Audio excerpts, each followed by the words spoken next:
And we've got a few people in here who are not quite sure yet whether this stuff is of any relevance whatsoever. So I've just got a couple of questions, and I'll ask you guys if you can be really short, sharp, and succinct with these answers. I'm going to go over here because there's a bit more room. Short, sharp, and succinct. And just the first question, I'm going to ask each of you in turn, give me something short. How do you think the finance industry has really embraced social media? Are there any opportunities, or are we really thinking we're a bit too fearful of this? What are your thoughts on this? With my limited experience with the financial sector has been with development finance. So I'm in the real estate market, and my experience with them has been phone calls, meetings, face-to-face. I generally don't do any kind of social networking with the finance sectors that I'm dealing with. Okay. So that's my limited experience with them. No problems? What's you? I would say it's a little bit like this panel. There's half that certainly have embraced it, do embrace it, and half that don't. And I think there's two reasons why. One is that concern of this negative tweets,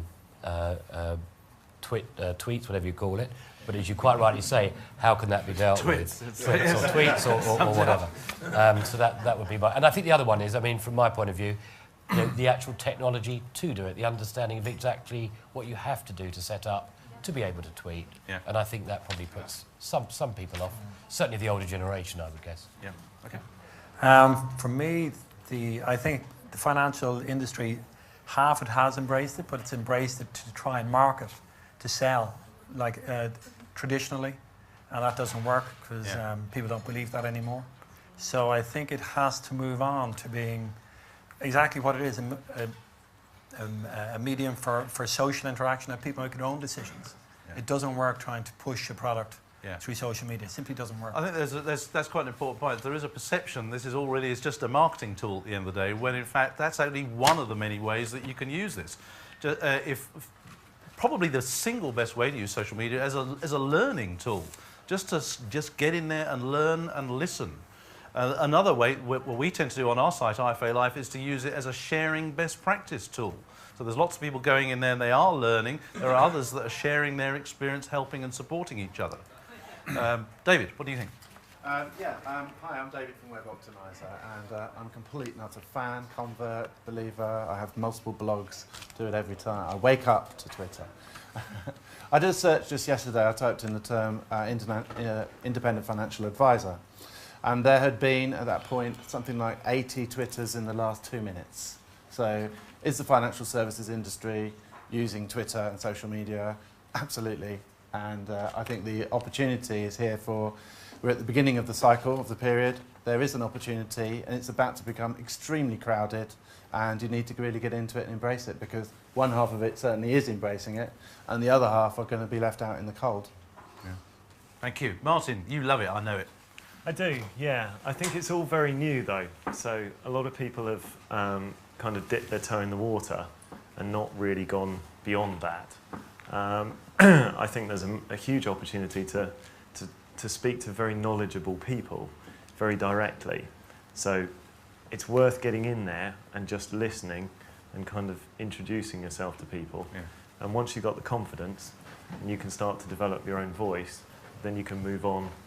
And then you can start broadcasting what you've learned a little bit. Yeah. And eventually comes the marketing. So going back the other way then, so what do you see as the main benefits of social media? I think it's the ability to learn faster. You've got this kind of real-time thing that's developed now. Yeah. You've got obviously blogging, so you can publish great, useful information. But with Twitter and some of the other technologies, it's instant. Yeah. If someone finds a solution to a problem, they publish it, and then they say, not quite sure how to take it to the next level. Yeah.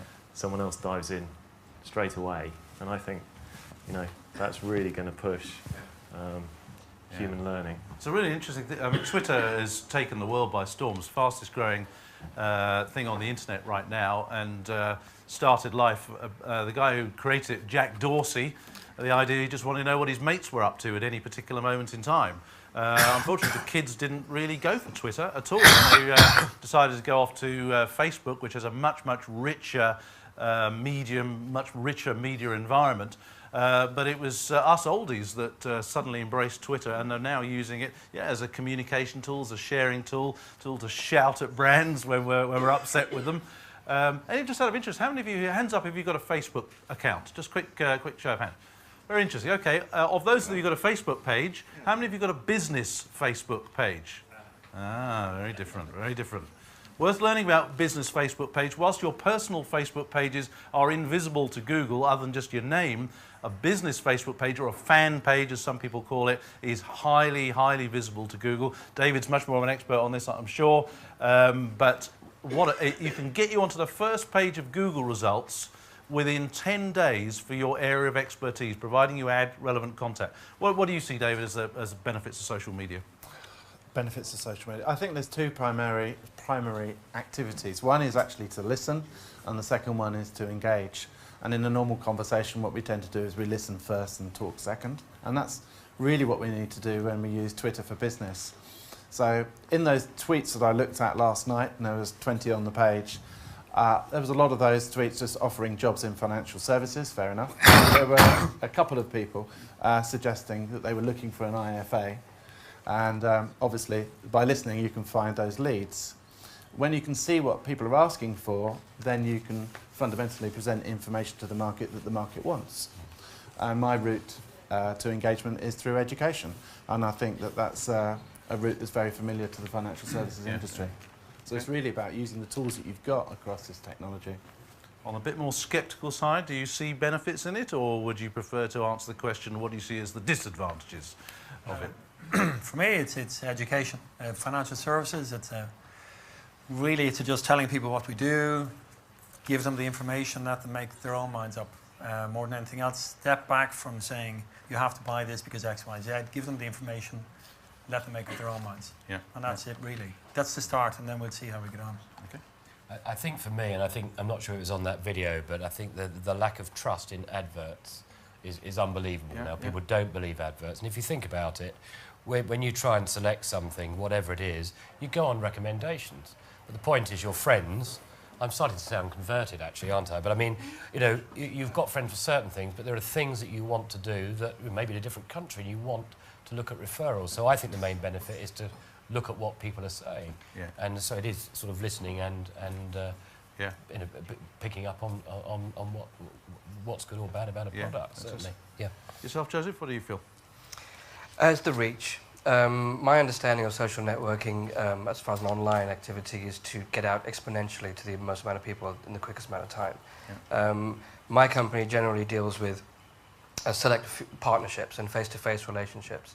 So what my role is, I guess the reason I'm on this panel, is that I have a roundtable social networking event, and I want to take that physical event into the online spectrum and do that in a way that's cautious in maintaining your exclusivity, but at the same time reaching the people that really matter. Do you think we'll ask this question to everybody, do you think we're all getting a bit overexcited about this? Just because, you know, it's growing at a colossal rate. Do you think there's any urgency? Do you think we're missing out by sitting here tonight? We should all be on our computers instead? Urgency, no. I think it's a revolution in communication. And like most revolutions, they start off quick and then get gradual. Yeah. It'll go like this, and then a gradual growth after that. I don't think there's any immediate urgency to get on board now, but I definitely think there's an urgency to listen and to educate yourself on it. I don't myself have a Twitter account, but again, using the vehicle with Inspired, I've incorporated the RSS feed into my website so that I can benefit from the communication that they're actually doing. So yeah. It's urgent for me because I want to be able to find out what is going on, what the general consensus is, be able to understand the market better. Yeah. My job is a partnership between private and public sector, so being able to understand what the nation's thinking is important too. Yeah.